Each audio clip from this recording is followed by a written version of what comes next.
Long ago, there was a king who loved beautiful new clothes more than anything.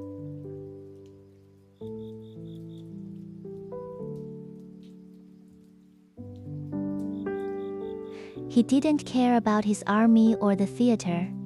He spent all his money on clothes.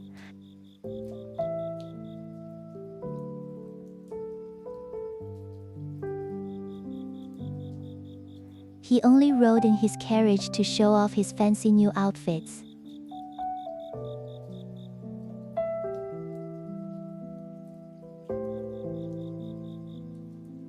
While other kings held meetings, this king was always changing clothes.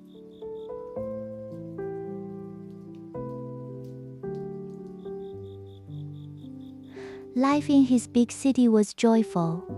Many strangers came to visit every day.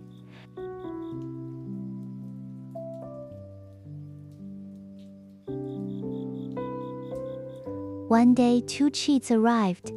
They told everyone they were wonderful weavers.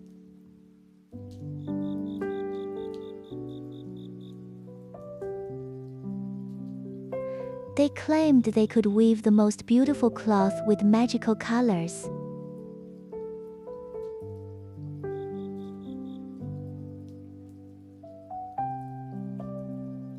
Most wonderfully foolish or unfit people could not see this magic cloth at all.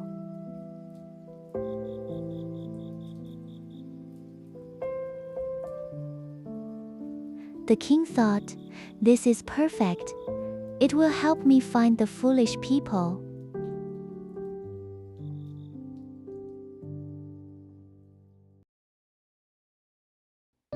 So the king gave them a lot of gold and told them to start weaving right away.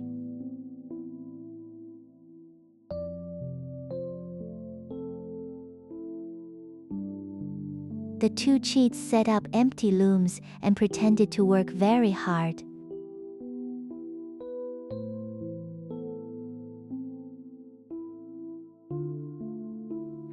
They asked for the finest silk and gold, but hid everything in their own bags.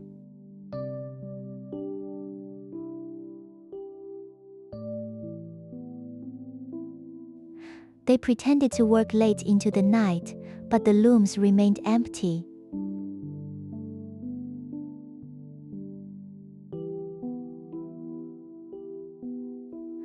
Days later, the king wanted to check the cloth, but he felt a bit nervous.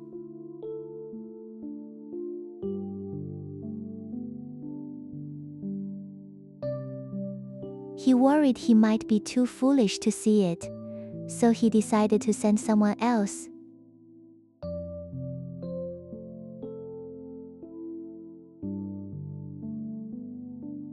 The king sent his honest old minister.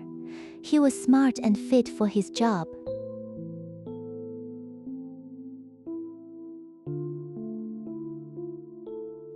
The old minister opened his eyes wide, but there was nothing on the looms.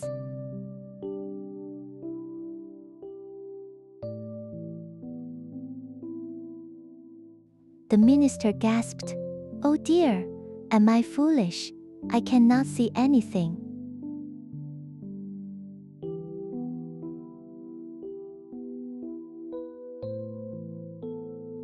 The cheats pointed to the air and asked, "Isn't this pattern beautiful?"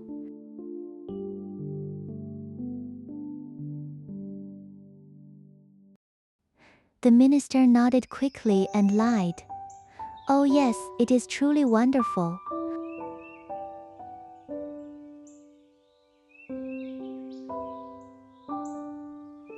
He pointed at nothing and said, "I will tell the king how lovely it is."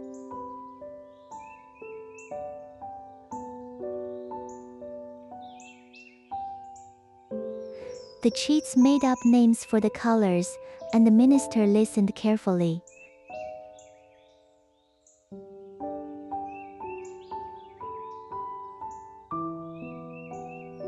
He returned and told the king that the cloth was the most beautiful thing ever.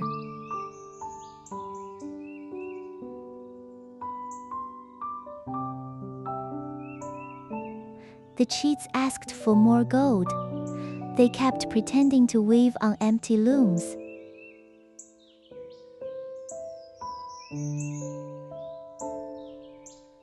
Soon the king sent another honest official to see when the cloth would be ready.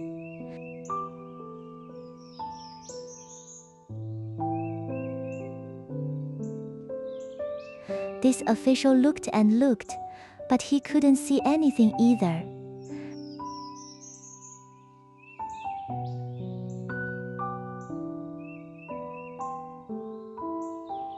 The official thought, "I am not stupid.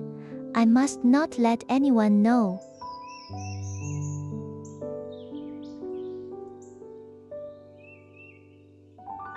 So, he praised the invisible cloth and told the king it was wonderful.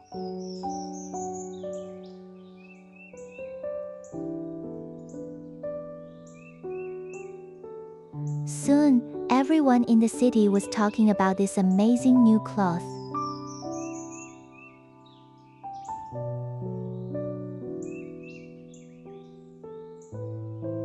The king could wait no longer. He went to see the weavers with his ministers.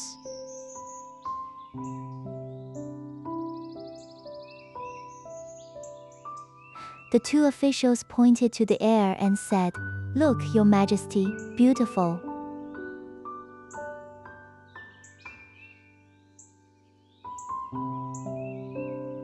The king paled, thinking, "I see nothing. Am I a fool? Am I unfit to be king?"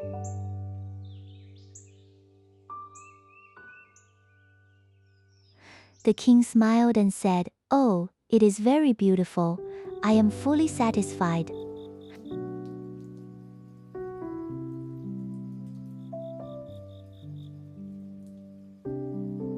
All the ministers agreed, shouting, "Yes, beautiful," though they saw nothing.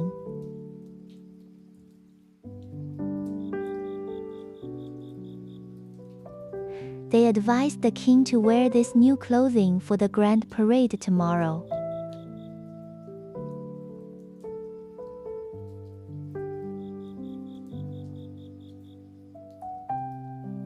The king gave the cheats medals and named them imperial weavers.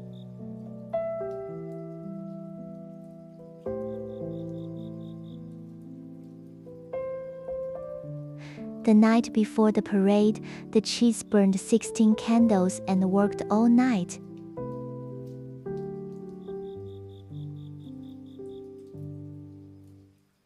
They cut the air with scissors and sewed with no thread. "It is ready," they cried.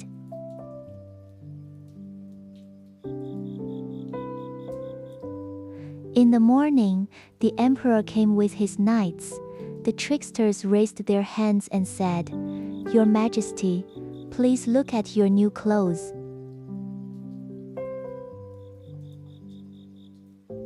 They said, "It is as light as a spider's web. You will feel like you are wearing nothing."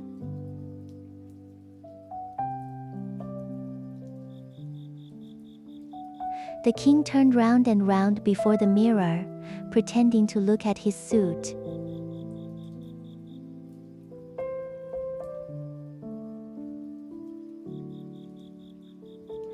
The ministers felt around on the floor, then pretended to hold up the long train.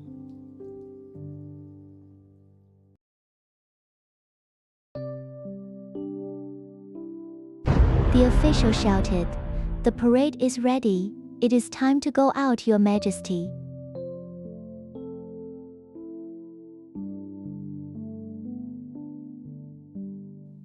So the king walked in the grand parade under a beautiful canopy.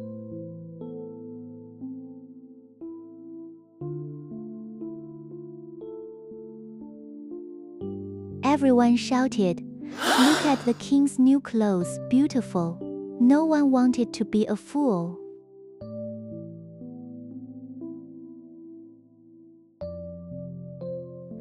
Suddenly, a little child cried out, "But he has got nothing on at all."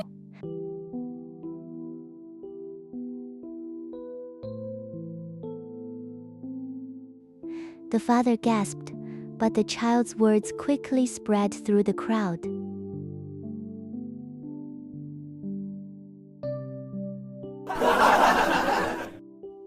Finally, all the people cried, "He isn't wearing any clothes at all."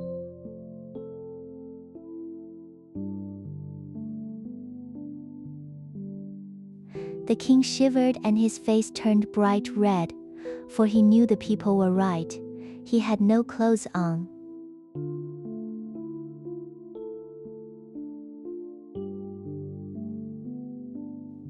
But the king kept walking proudly until the end.